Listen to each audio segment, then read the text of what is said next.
You're saying we're prioritising the rights of British people and not the rights of an asylum-claiming prime-age man who is gay. They would go back to Iran or Afghanistan. We need to stand up for them. We need to stand up for them. To British women. Potential terrorist attack foiled by our security services. 4 men from Iran who turned up on a boat. Our priority... This is why people cannot trust the mainstream liberal establishment to keep you safe, because they'd much rather look righteous by defending minoritized and oppressed groups than they would actually want to protect British people from actual evil and oppression. This clip between Susanna, Reid, Ed Balls and Zia Yusuf is a perfect example, but he brilliantly exposes them. Let's watch. Women. Because, you know, I was asked recently, I appreciate you didn't use this phrase, why would you send people back to, quote, woman-hating Afghanistan? Why are so many men from, quote, woman-hating Afghanistan being allowed to turn up on our beaches uninvited? My question was about the women.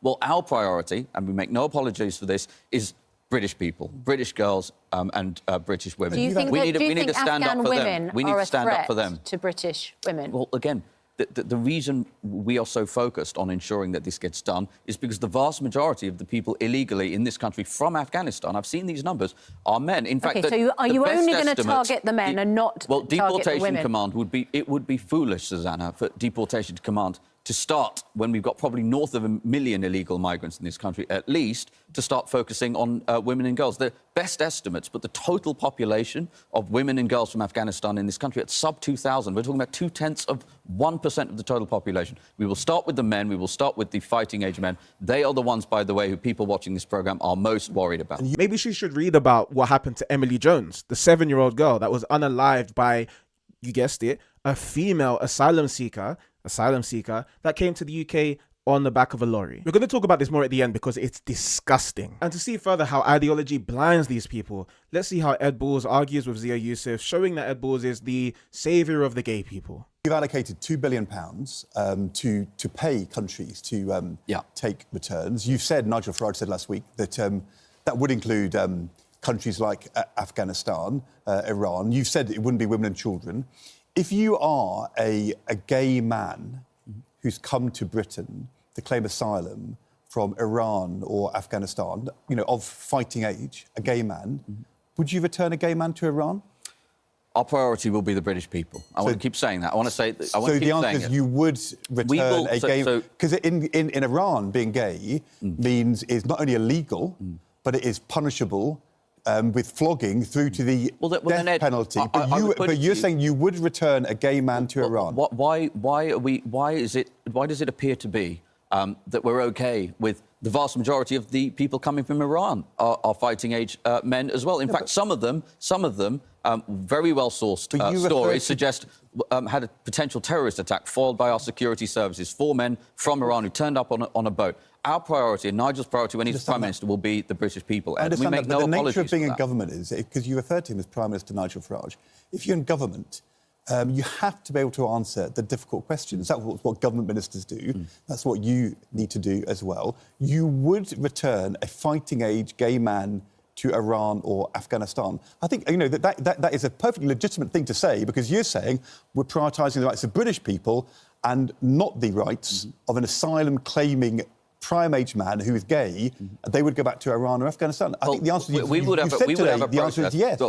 Well, what I'm saying today is we make no apology for saying that this issue needs to be sorted out and we're going to prioritise British people. But you would return gay men. But let me also be clear about something. You're asking me about Afghanistan. Well, we came out and talked about Afghanistan, and the Home Secretary then came out the very next day and said they would consider doing a deal with Afghanistan. You look at Iraq. Of course. And by the way, Germany is already returning illegal migrants to Afghanistan, albeit via Qatar as an intermediary. And this Labour government has done a return agreement with Iraq. And I would put it to you, Ed, that gay people don't have a particularly nice time in Iraq either. Look, the world is unfortunately, as Nigel has already said, he cannot be held, if the British people see fit to vote him in as Prime Minister, he cannot be held accountable for the actions of every despotic regime. We will, of course, not deliberately send anyone back to get tortured or harmed in any way. But we make no apologies. We have north of 1 million people in this country illegally. That number is growing. The pace of people arriving is accelerating. We cannot afford it. It's totally unfair on the people. Somebody needs to show Ed Balls a map, because if you're telling me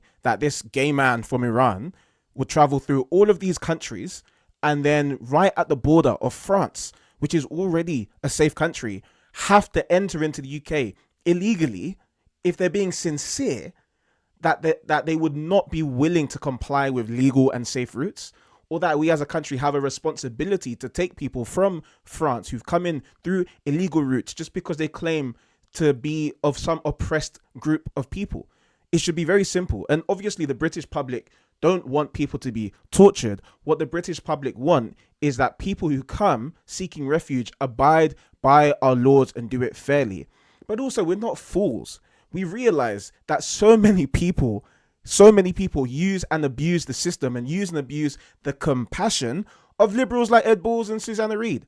And this story is actually so chilling. You need to hear about this. So this 7-year-old girl, she was unalived by this crazy lady who came to the UK on the back of a lorry in 2014 and just randomly attacked her. Look, she just randomly is going past on an e-scooter in Bolton and just slashed her for no reason whatsoever. And it gets even worse. This woman actually admitted twice to doctors that she lied on her application.